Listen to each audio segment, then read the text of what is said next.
আসসালামু আলাইকুম। তো ইউটিউবে একটা ভাই দুটো ভাই কমেন্ট করছে, একটা ভাই কমেন্ট করছে ভাই এখনো প্লান্টেশনের বিষয় চালু আছে, যে ভাই এই সীমিত সময়ের জন্য আছে, সামনে মাসে 10 তারিখ বা হয়তো বা বন্ধ হয়ে যাব মালয়েশিয়া কলিং বিষয় আর কি।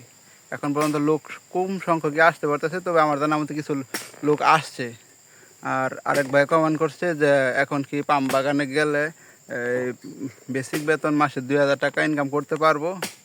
হ্যাঁ, ইনশাল্লাহ পারবা, কিন্তু সব সময় 2000 রিঙ্গিত পারবা না। দেখা গেছে কত মাসে কম আসবো, কত মাসে বেশি আসবো, কিন্তু গড়ে 2000 বা 1800 এরকম পড়বো ইনশাল্লাহ, আশা করি। আর কিছু কিছু পাম বাগানে আছে যে বেসিক বেতনই দেয়, ওটি কম হয়। আবার কিছু কিছু পাম বাগান আছে যে ওটি বেশি হয়, আবার সার দেওয়ার কাম করে, কত ফল কাটার কাম করে কন্ট্রাক্টে। এক একজনের কাম এক এক রকম, তো এক এক জনের বেতন এক এক রকম আসে। যে কন্ট্রাক্টে সার দেয় ওর বেতন কন্ট্রাক্টে হিসাবে বেশি আসে। আবার যে কন্ট্রাক্টে ফল কাটে, যে মাসে বেশি ফল কাটা হয় আর বেশি ফল আহে, বেতন আহে। আর যে মাসে কম ফল কাটবো সে মাসে কম বেতন আবো। আর যে মাসে সার দিতে পারবো না, কম সার দিয়ে রাখবো, সে মাসে ওরও বেতন কম আসবো। আর যে বেসিকে কাজ করবো এর বেতন বেশিরভাগ সময় একই রকম আসবো।